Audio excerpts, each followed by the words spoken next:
Hey everyone, I've noticed that many of you are enjoying the videos, but most of you haven't subscribed yet. We're super close to hitting 1,000 subscribers, and your support could help us reach that milestone. If you're enjoying the content, please hit that subscribe button and give this video a like. It really makes a huge difference and helps us keep creating more awesome content. Thank you so much for watching and supporting. The day had been ordinary until I pulled into the driveway. Another Wednesday, another predictable commute from the office. But the moment I saw that unfamiliar car parked in my spot, my chest tightened. It was a sleek black sedan, polished and out of place, like a stranger in my home. I sat there for a moment, my fingers gripping the steering wheel. 1,000 excuses ran through my mind. A friend of Maya's? A contractor? But why would she need one? I hadn't heard about any repairs, and Maya wasn't exactly the social butterfly type to have friends over unannounced. No, this was something else. The unease that had been gnawing at me for weeks started to swell, spreading through my veins like poison. My marriage, once so solid, had been slipping through my fingers. Little things, subtle changes, the way Maya stopped asking how my day was. The growing silences at the dinner table, the sudden late nights working or going out with friends. And now, this car. I killed the engine and sat there, my pulse quickening. Laughter drifted out from the open window. Maya's voice, light and playful, except she hadn't spoken to me like that in months. A male voice followed, deep and too comfortable for a stranger. I wanted to rush inside, demand an explanation, but something in me held back. I've always been methodical, logical. Maybe that's why I was good at my job, a project manager with every detail under control. Control, that was my thing. But right now, everything felt like it was spiraling and I needed to think, to contain whatever was boiling inside me. The laughter inside continued, and I forced myself to stay calm. My heart raced, fists clenched, but I wasn't going to lose it. Not yet. I needed to know exactly what was going on before I made my move. I inhaled deeply, trying to push back the wave of nausea rising in my throat. Maybe I was overreacting. Maybe it was just some harmless encounter, although deep down, I knew better. I opened the car door and stepped out, my legs feeling heavier than they should. The wind picked up, cold and biting, but I barely noticed. Each step toward the house was slow, deliberate, as if I could somehow freeze time by moving carefully enough. Inside the house, everything was too quiet, save for the voices upstairs. Maya's giggles, playful, carefree. My stomach twisted, the bile rising higher. The door to the bedroom was half closed, and I paused, standing in the hallway. For a second, I thought about just leaving, walking away before I saw something I couldn't unsee. But then I heard it, her voice again, speaking words that cut through me like shards of glass, words of affection, of desire. That's when I knew. I wasn't prepared for this moment, but there it was. This thing I had been trying to avoid, pretending it wasn't happening, hoping I was just being paranoid. It wasn't paranoia, it was reality. I had been living in a fantasy where everything was fine, but that fantasy just died, right there in the hallway, with her laughter echoing off the walls. I inched closer to the door, every muscle in my body tensing. I pushed the door slightly, just enough to see inside. There, in my bed, was Maya.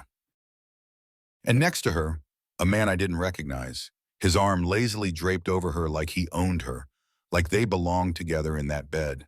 My bed. The world narrowed, became small, focused on that one scene. The sheets tangled around their legs, the faint smell of perfume mixed with his cologne. Maya's face flushed, her hair tousled.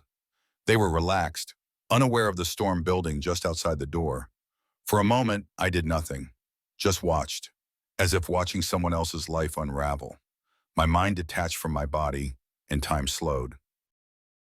I wanted to scream, to tear him apart, to demand answers from her, but something stronger, colder, kept me rooted in place. No, I wasn't going to give them the satisfaction of an outburst. This needed to be done carefully. I wasn't going to let rage control me. I pulled the door shut softly, retreating down the stairs, the sounds of their laughter still in my ears.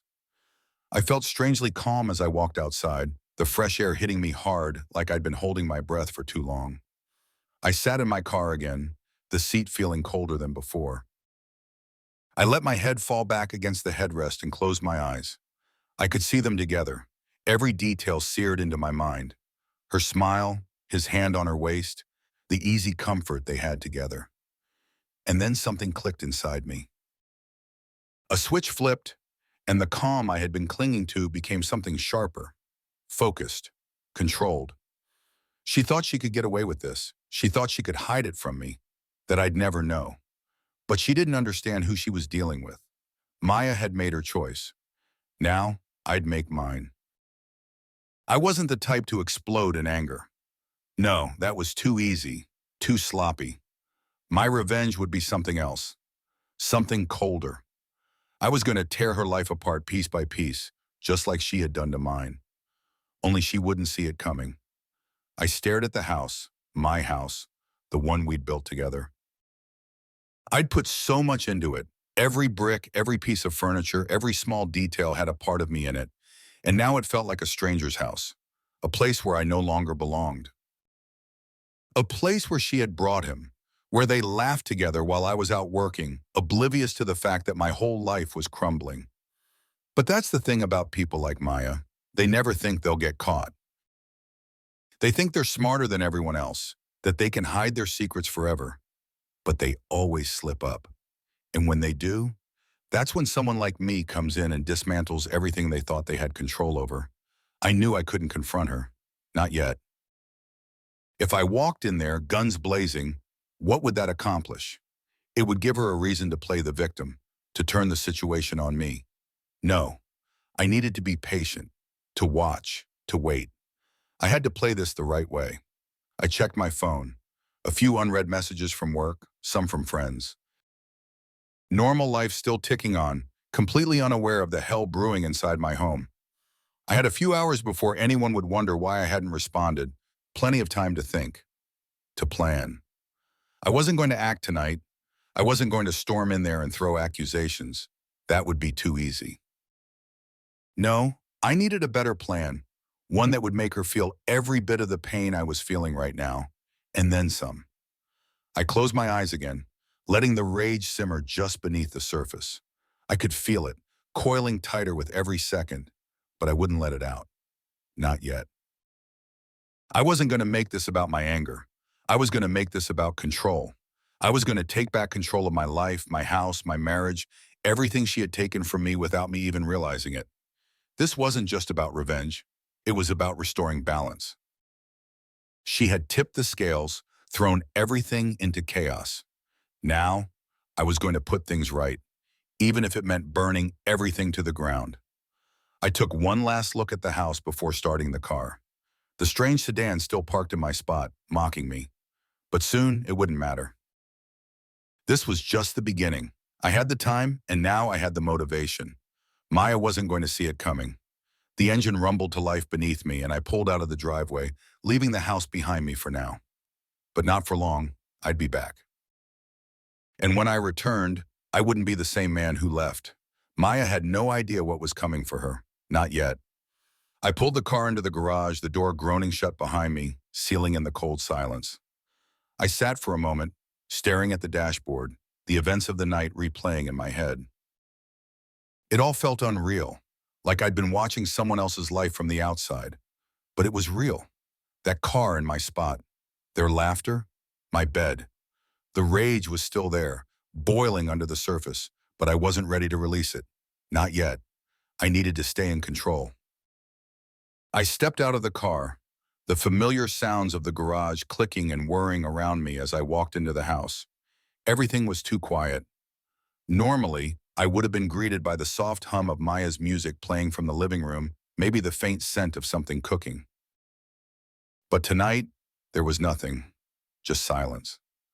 I hung my coat in the hallway, the fabric rustling louder than usual. Each noise felt amplified, every step heavier. The house suddenly seemed foreign, like a place I no longer belonged. Maya was still upstairs with him. I imagined them tangled together, oblivious to the fact that I was just downstairs, aware of everything. The thought sent another wave of nausea rolling through me. I moved toward the kitchen, needing something to occupy my hands, to keep me from storming up those stairs and tearing everything apart. I filled a glass of water, my fingers gripping the edge of the counter as I tried to steady my breath. The laughter from upstairs still echoed in my ears, but I couldn't let it control me. I had to stay calm. I took a deep drink, the cold water doing little to quench the fire inside me. It didn't matter. This was a war of patience, and I had time. Time to think, to plan, to dismantle every part of her life with precision. She wouldn't see it coming. The lights flickered overhead, and for a brief second I wondered what it would feel like to smash the glass in my hand, to feel it shatter against the wall, shards exploding everywhere, just like my marriage had tonight. But I didn't. Instead, I set the glass down carefully, wiped my mouth, and left the kitchen. Breaking things would be too easy. I needed something more permanent. I took the stairs slowly, one step at a time, my feet silent on the wood. They were still upstairs, probably still wrapped in each other's lies. I wanted to hear what they were saying, to know what kind of sweet nothings Maya whispered to him. Did she tell him the same things she used to tell me? Did she look at him the way she used to look at me, with that same mix of affection and admiration? As I neared the top of the stairs, I paused, my breath catching in my throat. Their voices were softer now, muffled by the closed door, but I could still make out bits and pieces. His voice was low, murmuring something I couldn't quite catch, followed by her soft laugh, a laugh I used to hear almost every night, back when things were good. I stepped back, away from the door, the sound of their intimacy piercing me deeper than I expected. I couldn't go in there, not yet. I wasn't ready to face them, not like this. I turned and headed back downstairs, my thoughts spinning out of control. What had changed? When did Maya stop seeing me, stop caring about the life we had built together? I ran through the last few months in my head, the moments that now seem so obvious in retrospect. The late nights, the sudden interest in fitness classes or work dinners, the unexplained text messages that she brushed off as coworkers. And yet, I had ignored all the signs, convincing myself it was just a rough patch. But it wasn't a patch. It was a whole goddamn canyon, and I had been standing on the wrong side of it for months, blind to the truth. I sat down on the couch, the leather cold against my back. I reached for my phone, staring at the blank screen. No new messages, no missed calls, just a reflection of the life I'd been living, silent, empty, neglected. I swiped through old texts between Maya and me, back when we used to send stupid messages to each other throughout the day, little reminders that we were thinking about one another. Those texts had stopped months ago. I tossed the phone aside, running my hand through my hair.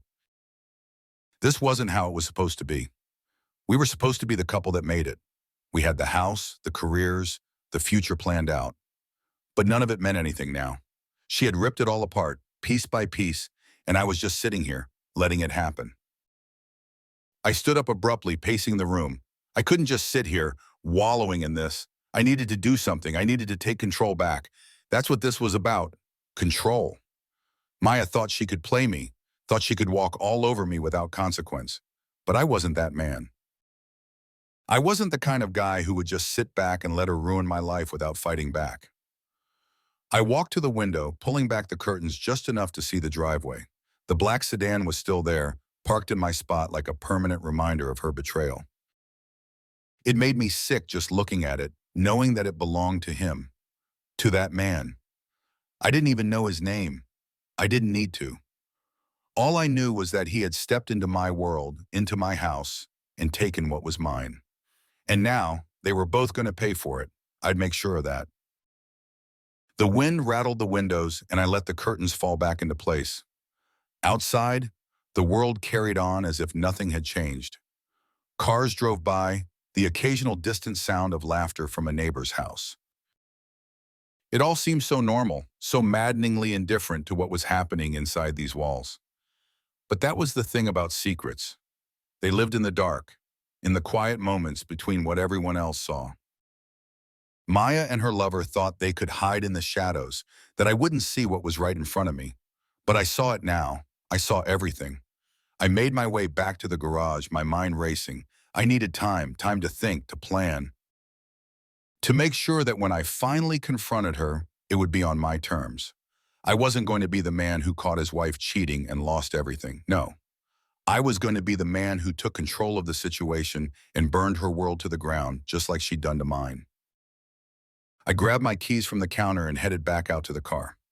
I wasn't sure where I was going, but I needed to get out of the house before I did something I'd regret. As the garage door opened, the night air hit me like a slap in the face, clearing my head. I backed out of the driveway, the tires crunching over the gravel. I drove aimlessly for a while, the streets blurring together as my thoughts swirled. Every time I closed my eyes, I saw them together. The images burned into my brain like a brand. I felt the rage bubbling up again, threatening to spill over, but I pushed it down. I couldn't afford to lose control now. Eventually, I pulled into the parking lot of a small, run-down diner on the edge of town. The neon sign flickered weakly above the entrance, casting an eerie glow over the empty lot. I needed to sit, to clear my head, to figure out my next move. Inside, the diner was quiet, a few late-night stragglers hunched over their coffee cups. I slid into a booth in the corner, the cracked vinyl squeaking under my weight. A tired-looking waitress shuffled over, her notepad at the ready. "Coffee," I muttered, barely meeting her eyes. She nodded and disappeared behind the counter, leaving me alone with my thoughts. The hum of the overhead lights buzzed in my ears, a constant reminder of the emptiness inside me. As I sat there, the weight of what had just happened started to sink in. This wasn't just some passing affair. Maya had been planning this, hiding this, for months. She had built a whole separate life right under my nose, and I'd been too blind to see it. But now I knew, and that knowledge gave me power. The waitress returned with my coffee, setting it down in front of me with a thud. I stared into the black liquid, my reflection warped and distorted in the surface. I barely recognized myself anymore. I reached for my phone again, scrolling through old photos of Maya and me. Pictures from vacations, dinners, moments that had once meant something. Now they felt like lies, like the remnants of a life that no longer existed. I swiped through them, faster and faster, each image twisting the knife deeper. Finally, I couldn't take it anymore. I tossed the phone aside, my hands shaking with the force of my frustration. The rage I'd been holding back surged to the surface, and I slammed my fist against the table, the dull thud reverberating through the diner. Heads turned, but I didn't care. Let them look. Let them see the man who was about to take everything back. I wasn't going to let Maya get away with this. I was going to make her regret every single moment she spent with him. Every lie, every laugh, every touch. This was just the beginning. I walked out of the diner into the cold night, my breath fogging the air as I replayed the plan over and over in my head. The coffee I'd downed did nothing to calm the storm inside me, but it sharpened my thoughts. I was done being the fool, the husband left in the dark, while my wife built another life behind my back. Now, it was my turn. For the next few days, I pretended everything was normal. Maya didn't suspect a thing. She kissed me goodbye in the mornings like she always did, her lips brushing mine with the same indifferent routine she'd perfected over the last few months. I played along, smiling, asking about her day. I even suggested a dinner out, something we hadn't done in a while. She agreed, maybe out of guilt, maybe out of a need to keep up appearances. I didn't care why. All that mattered was that she had no idea what I was planning. The first step was information. I needed to know exactly how deep her lies went. The affair was obvious, but I wanted more. I wanted to understand the full scope of her betrayal, so I hacked into her email. It wasn't difficult. She used the same password for everything, a detail that used to make me laugh when we first started dating. "I trust you," she'd say whenever I teased her about it. How ironic. Her inbox was a goldmine of secrets. There were emails from him, James as it turned out, detailing their sordid weekend getaways, plans for the future, and even discussions about how they'd handle me if things got serious. The gall of it, the way they talked about me like some obstacle to be removed, set my teeth on edge. But I stayed calm, cold. This wasn't about emotion anymore. This was about control. There were also emails from her job, financial reports, numbers that didn't add up. It wasn't hard to see what was going on. Maya was embezzling from her company, siphoning off funds into an offshore account she thought no one would notice. But I noticed. And soon, so would her employers. I started collecting the evidence, copying files, forwarding emails to a burner account I set up. It was all so methodical, so easy. Every piece I gathered felt like another nail in her coffin, and I took a sick kind of pleasure in it. The woman who had torn apart my life would soon see her own fall to pieces. The next step was James. He wasn't married, but he had a live-in girlfriend, Samantha, who was, from what I could tell, clueless about his double life. It took a little digging, but I found her Instagram, her Facebook. She seemed nice, happy, utterly unaware of the betrayal waiting for her just around the corner. I almost felt bad for her, but then I remembered the pictures of him in my bed, his arms around my wife, and all sympathy vanished. I crafted an anonymous message to her, carefully worded, just enough to plant the seed of doubt. I attached a few screenshots of emails between Maya and James, careful not to reveal too much. I wanted her to confront him, to rip his world apart from the inside. She didn't need to know it was me behind the curtain. No, that part didn't matter. What mattered was that James would be too busy putting out fires in his own life to focus on Maya. I sent the message late at night, knowing she'd wake up to it first thing in the morning. Then I waited. In the meantime, I started laying the groundwork for Maya's downfall at work. I couldn't just drop all the evidence at once. It would be too obvious. Instead, I fed it in slowly, like breadcrumbs, leading her bosses to the inevitable conclusion. A misfiled report here, a questionable transaction there. I made sure it looked like mistakes, errors that couldn't be traced back to me. And then, when the time was right, I dropped the final piece, the offshore account. That would be the moment when everything fell apart for her. Days passed, and I played the role of the doting husband. I went to work, came home, asked her how her day had been, and kissed her goodnight like nothing had changed. But every time she looked at me, every time she smiled that practiced, hollow smile, I felt the rage boiling just under the surface. She didn't know it yet, but her world was crumbling around her, and I was the one pulling the strings. Then came the complication I hadn't planned for. Maya told me she was pregnant. The news hit me like a punch to the gut. We hadn't talked about kids in years, not since our early days together when everything had still seemed possible. And now, suddenly, she was pregnant? My mind raced with questions. Was it mine? Was it James's? The doubt gnawed at me, twisting my plan into something darker, more complicated. But I didn't let it show. I smiled, congratulated her, even put my hand on her stomach, pretending to share her excitement. Inside, though, I was calculating my next move. Whether the baby was mine or not didn't change what needed to happen. I had started this, and I wasn't about to stop because of some unexpected wrinkle. If anything, the pregnancy gave me more leverage, more ways to destroy her. I kept gathering evidence, kept playing my part, all the while wondering whose child it really was. Maya didn't seem concerned. She acted like everything was fine, like we were finally reconnecting after months of distance. I let her believe that, let her think we were moving towards something new. But in reality, I was leading her to the edge of a cliff, and she had no idea. A week after I sent the message, Samantha confronted James. I know because I hacked into his phone, reading their furious text messages in real time. She had found the emails, the pictures. She was livid, threatening to leave, to tell everyone what a scumbag he was. James begged her to stay, promising it had meant nothing, that he loved her, not Maya. But Samantha wasn't having it. I watched their relationship implode over the course of a single day. By that evening, James was packing his bags and leaving their apartment. Samantha changed the locks, blocked his number, and posted a vague but scathing message on social media about betrayal. I couldn't have scripted it better myself. Maya had no idea any of this was happening. She went about her days, oblivious to the chaos I was creating behind the scenes. I kept feeding her employers bits of information, letting them get closer to the truth. I knew it wouldn't be long before they called her in for a meeting she wouldn't walk away from. Then came the second twist. In my digging, I uncovered something I hadn't expected. Maya hadn't just been hiding her affair with James.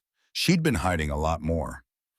It started with an old email buried deep in her archives, a message from someone named Rachel. At first, I thought it was nothing, just another work contact. But as I read through the email, a different story began to emerge. Rachel wasn't a coworker. She was Maya's sister. Maya had never mentioned a sister. We'd been married for years, and she'd always told me she was an only child. But here it was, in black and white. Rachel was her younger sister, and they had a complicated history. Maya had cut her off years ago after some kind of falling out. The details were vague, but the bitterness in Rachel's words was clear. She blamed Maya for something that had ruined their relationship. I started digging deeper, trying to piece together the story. What I found was worse than I could have imagined. Maya had lied to me about more than just the affair. She'd lied about her entire past. The money she had been embezzling wasn't just for her and James, it was for Rachel too. She had been funneling money to her sister for years, keeping her afloat, all while pretending to be the perfect wife and employee. The betrayal hit me harder than I expected. I had thought I knew everything, thought I had all the pieces. But this was something else. Maya had built her entire life on lies, and I had been living in the middle of it, completely unaware. The rage I had been holding back for weeks surged to the surface, white hot and all-consuming. This wasn't just about the affair anymore. It wasn't just about James. It was about everything. Her lies, her deceit, the way she had manipulated me for years. She hadn't just betrayed me with another man. She had betrayed me with her entire existence. But I wasn't done. Not yet. I took everything I had gathered, the emails, the financial reports, the messages between her and Rachel, and I compiled them into a single file. A ticking time bomb, ready to go off at the right moment. And when it did, Maya wouldn't just lose her job. She wouldn't just lose me. She would lose everything. I sat back, my plan finally complete, feeling a strange sense of calm.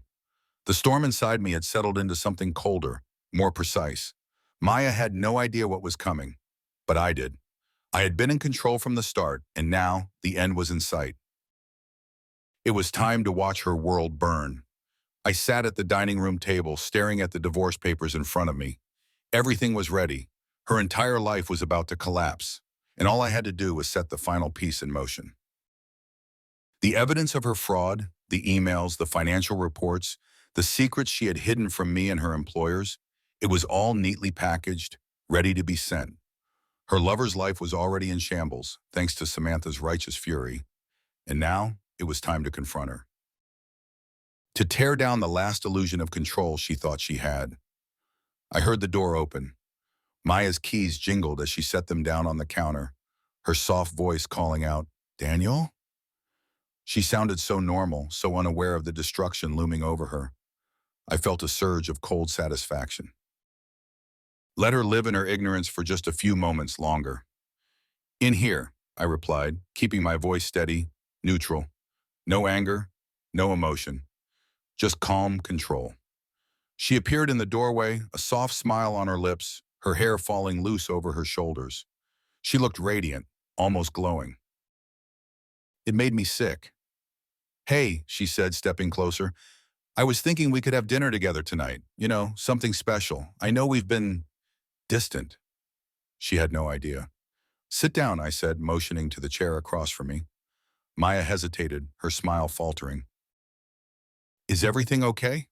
I didn't respond. I just waited. Slowly, she lowered herself into the chair, her eyes flicking to the divorce papers in front of her. She frowned, confusion clouding her face. "What is this?" For a moment, I didn't say anything. I let the silence hang between us, thick and suffocating. I wanted her to feel the weight of it, to understand that everything was about to change. Finally, I spoke.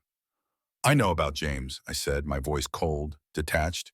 Her reaction was immediate, her face drained of color, her eyes widening in shock. "What? Daniel? Don't," I interrupted. "Don't insult me by pretending. I know everything, Maya. The affair, the lies, the stolen money, everything." She stared at me, her mouth opening and closing as if she was trying to find words but couldn't. Good. I didn't want her excuses. I wanted her to feel the helplessness I had felt when I stood outside that bedroom door, hearing her laugh with him in my bed. Daniel, I can explain," she stammered, her voice trembling. "It's not what you think. Please, let me just—" I cut her off again, this time more forcefully. "Explain what?" That you've been sneaking around behind my back? That you've been funneling company money into a secret account? Or that you've been lying to me about everything for years? I leaned forward, my eyes locked on hers. Which part of that do you think needs explaining? Tears welled up in her eyes, but I didn't feel any sympathy. Not anymore. That part of me, the part that cared, that loved her, was gone, replaced by something colder, harder. I made a mistake, she whispered. I made a terrible mistake, but I never stopped loving you, Daniel, I swear. I almost laughed. Love? You want to talk about love? Is that what you were thinking about when you were sleeping with James? When you were stealing from your company, lying to everyone? She shook her head frantically. No, it wasn't like that. I was scared, Daniel. I was lost. I didn't know what to do, and James... I slammed my hand down on the table, cutting her off. The sound echoed through the room, making her jump. Don't say his name, don't you dare. She recoiled, tears streaming down her face now. But I didn't care. Not anymore. This wasn't about her feelings. This was about my control, my revenge. I stood up, pulling the stack of papers from beside me and dropping them in front of her. These are divorce papers. You'll sign them by the end of the week, and you'll agree to my terms. No negotiation. You'll take nothing, not a penny of what you've stolen from me, from us. And if you don't... Maya looked up at me, her face pale. If I don't, what? I leaned down, close enough to see the panic in her eyes. If you don't, I will send everything I have to your boss. All of it. The offshore accounts, the fraudulent reports, the emails. You'll be fired, prosecuted. And if that's not enough, I'll make sure everyone knows about your affair. You won't just lose your job. You'll lose your reputation, your friends, everything. Her breath hitched, and for the first time I saw genuine fear in her expression. Not the guilt she'd shown moments ago. This was different. This was terror. You can't do this, Daniel. I'm pregnant. What about the baby? She whispered, her hand instinctively moving to her stomach. The baby. For a brief moment, doubt flickered in me. Could I really destroy her like this, knowing she was carrying a child, potentially my child? But the coldness, the detachment I'd been cultivating for weeks pushed that doubt away. I stared at her for a long moment, weighing my options, and then I spoke, my voice as icy as I felt inside. I don't even know if that's my baby, Maya. But if it is, I'll make sure the child is taken care of. You, though, you're done. The finality in my words broke something in her. She collapsed forward, sobbing into her hands, her body shaking. I watched her fall apart, piece by piece, the woman who had betrayed me unraveling in front of my eyes. I'm sorry, I'm so sorry, she sobbed. Please, Daniel, please don't do this. I'll sign. I'll do whatever you want. Just, please, don't ruin me. I didn't move. I didn't touch her. I just stood there watching her beg for mercy. But there was no mercy left in me. Not for her. Sign the papers, I said, my voice steady. And it'll all be over. She nodded, wiping at her tears with trembling hands. I will, she whispered. I'll sign them. For a long moment, we sat there in silence. Her, broken. Me, standing over her, victorious. I had won. I had taken everything from her, just like she had taken everything from me. And yet, as I watched her crumble, I felt nothing.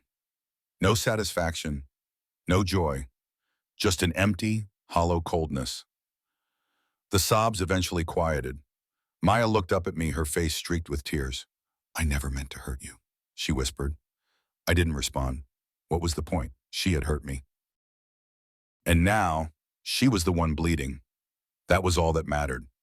I turned and walked away, leaving her alone at the table with the divorce papers, the weight of her own choices crushing down on her. As I moved through the house, I felt an odd sense of finality. This was it. The end of everything we had built together. And though I had orchestrated her downfall, it didn't feel like a victory.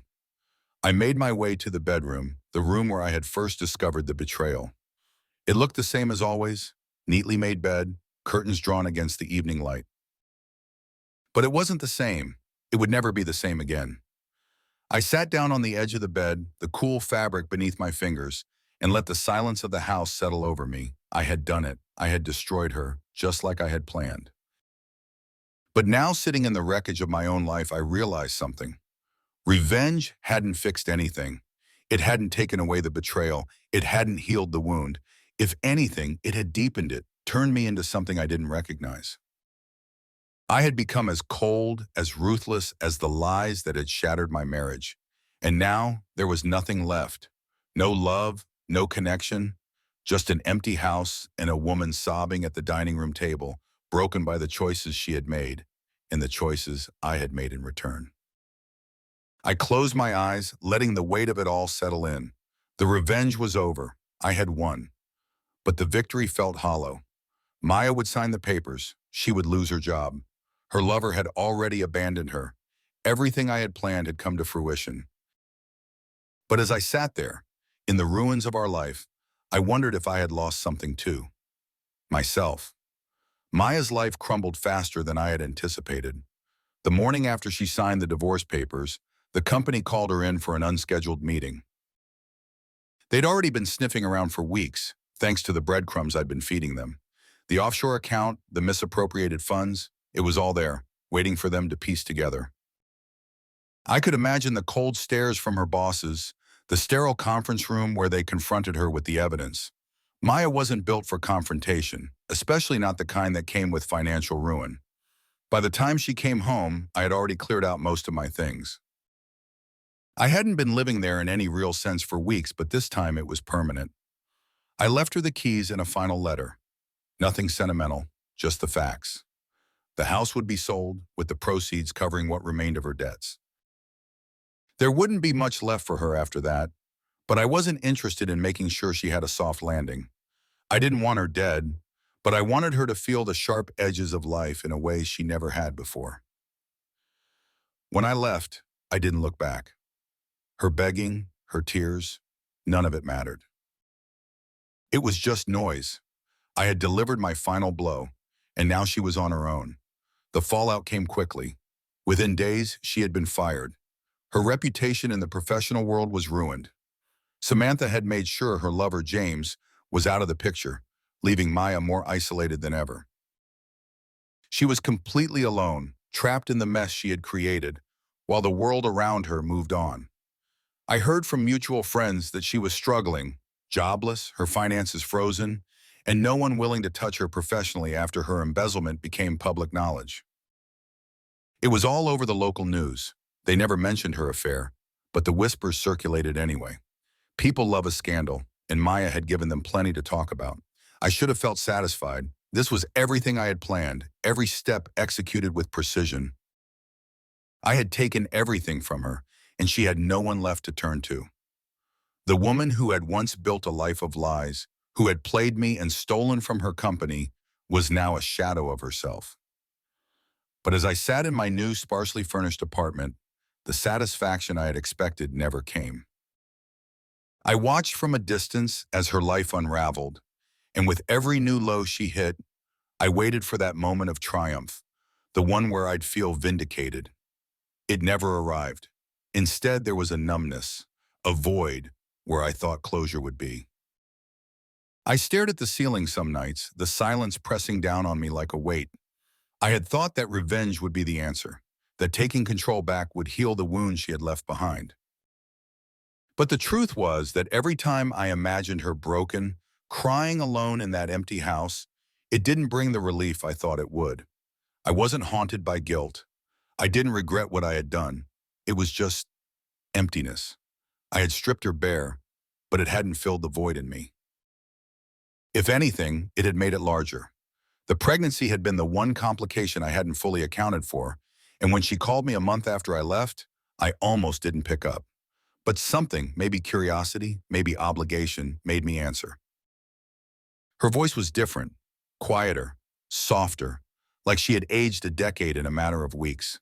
She told me the baby was mine. I could hear the fear in her voice, the desperation for something, anything to connect us again. She begged for my forgiveness, for a chance to talk things through, to figure out a way forward for the sake of the child. I said nothing. Her words didn't stir anything in me. No anger, no sympathy. She had made her choices, and I had made mine. The fact that the child was mine didn't change what she'd done, and it didn't change what I had become. "I'll take care of the child," I said, my voice flat. "But you and I are done." There was a long silence on the other end of the line. I could hear her breathing, could imagine the tears that were probably streaming down her face. But I didn't wait for her to say anything more. I hung up. The months that followed passed in a blur. I focused on my work, tried to rebuild a life that wasn't tied to the wreckage of my marriage. The divorce was finalized quickly. Maya had no fight left in her, and the terms were ironclad. She signed everything without protest. But even with the legal end of our relationship, the child remained a lingering thread between us, one I couldn't simply cut away. I didn't attend the doctor's appointments. I didn't ask about the pregnancy. The only thing I wanted was distance, but the closer the due date came, the more that distance seemed impossible to maintain. In the final weeks before the baby was born, I got another call from Maya. I had been expecting it, though I hadn't realized how much dread had been building inside me until I saw her number flash on the screen.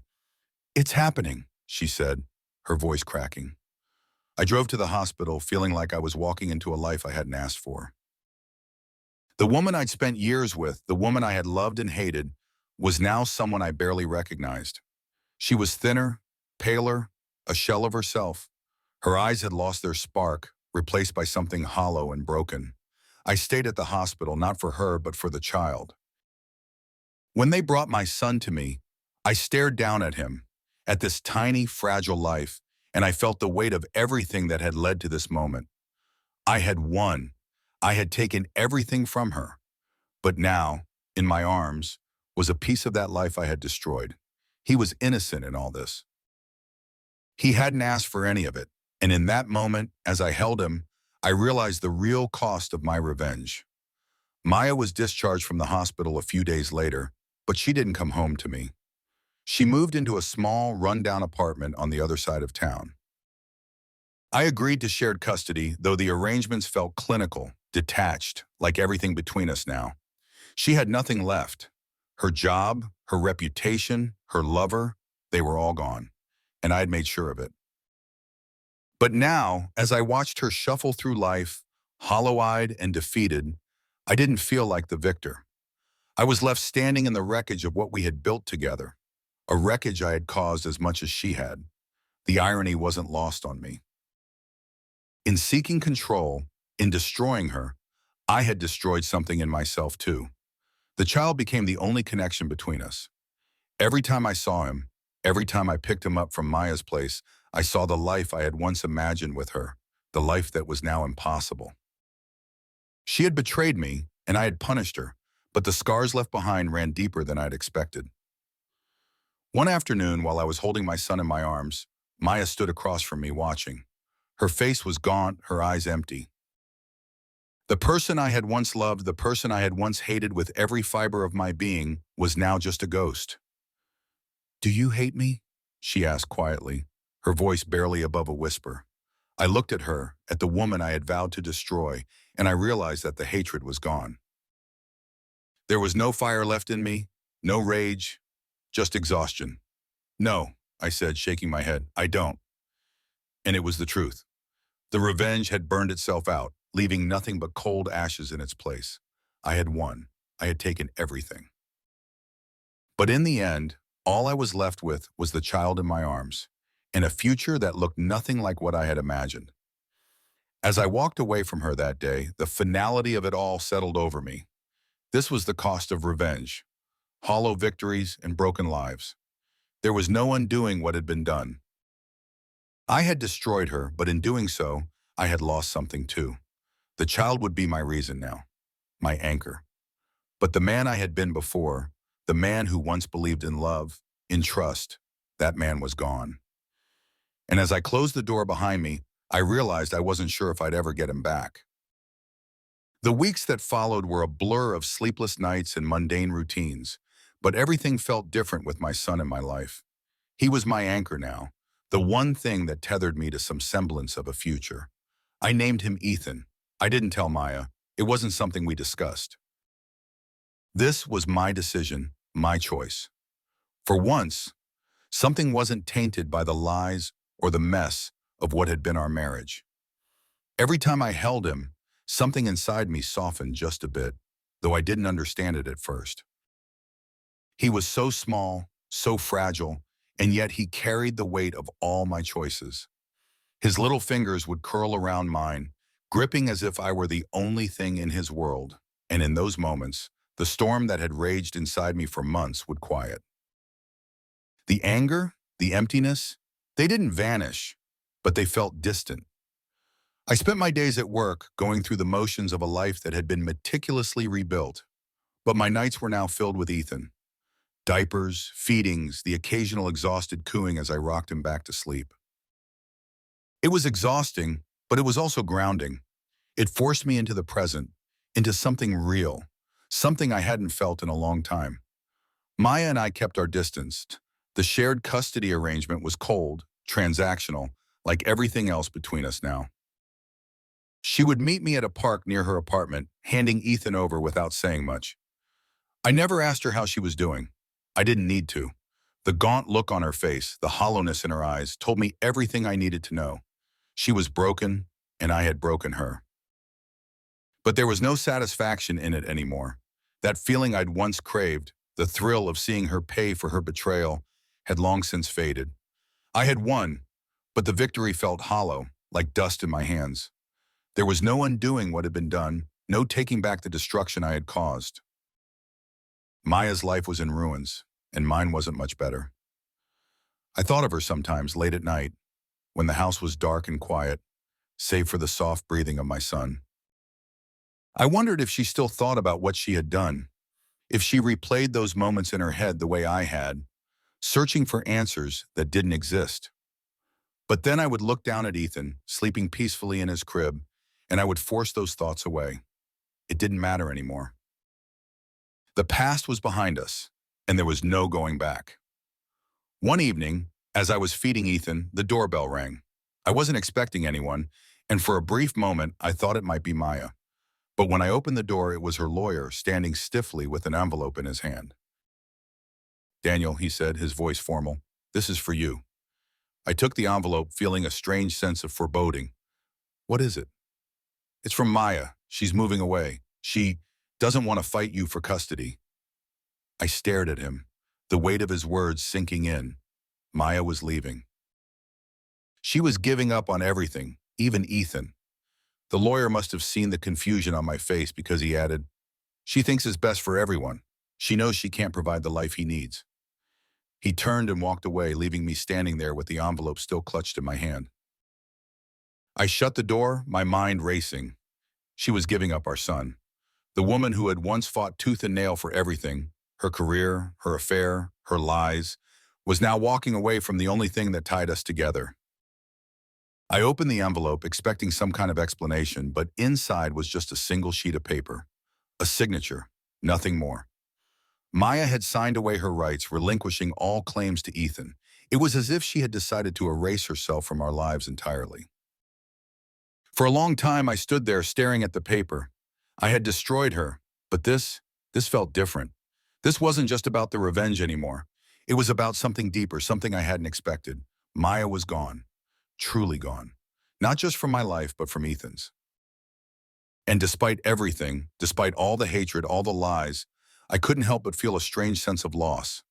She had been a part of me for so long, for better or worse, and now she had disappeared, leaving behind nothing but the wreckage of what we had once been.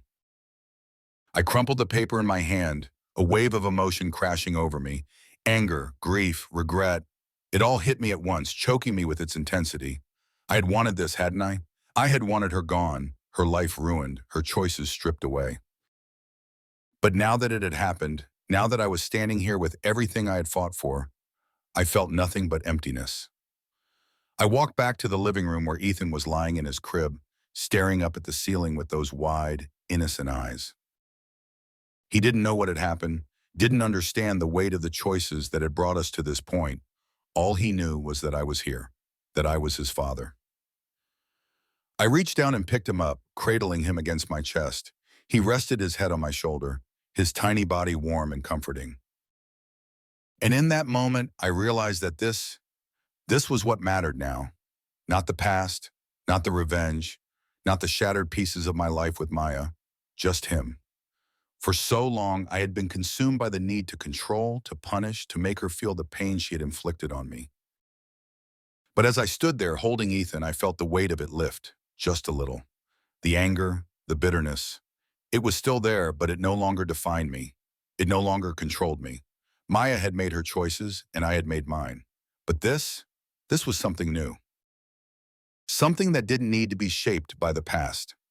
Ethan was my future now, and for the first time in months, I felt a glimmer of hope. The next few weeks were quiet. The legal process to finalize Ethan's custody moved quickly, and Maya's departure became permanent. I didn't hear from her again, and I didn't expect to. She was gone, like a shadow that had finally been chased away by the light of day. Life settled into a new routine. I went to work, I came home, I took care of my son. The anger still lingered in the background, but it no longer consumed me. I had something else to focus on now, something real. One night, after I'd put Ethan to bed, I sat on the couch, the silence of the house pressing down on me. I thought about everything that had happened, the betrayal, the revenge, the destruction. It all felt like a different life now, a life I had left behind. I wasn't the man I had been before. That man, the one who had believed in love, in trust, in the sanctity of marriage, that man was gone. But maybe that wasn't such a bad thing. Maybe this new version of me, the one who had been forged in the fires of betrayal, was stronger, colder, yes, harder, but also more resilient. I thought about Maya, about the choices she had made, and the choices I had made in response. I didn't regret any of it, not really. But I had learned something in the process. Revenge didn't bring closure. It didn't heal the wounds. If anything, it deepened them. But now, with Ethan in my life, I had a chance to start over, a chance to build something new. I stood up and walked to Ethan's room, watching him sleep peacefully in his crib. His chest rose and fell with each soft breath, and I felt a sense of calm wash over me. I didn't know what the future held. I didn't know if the scars of the past would ever fully heal. But for the first time in a long time, I wasn't afraid of what came next. I would raise my son, I would move forward, and I would rebuild. Not for Maya, not for the life we had lost, but for myself, for Ethan. As I looked down at him, a quiet determination settled in my chest.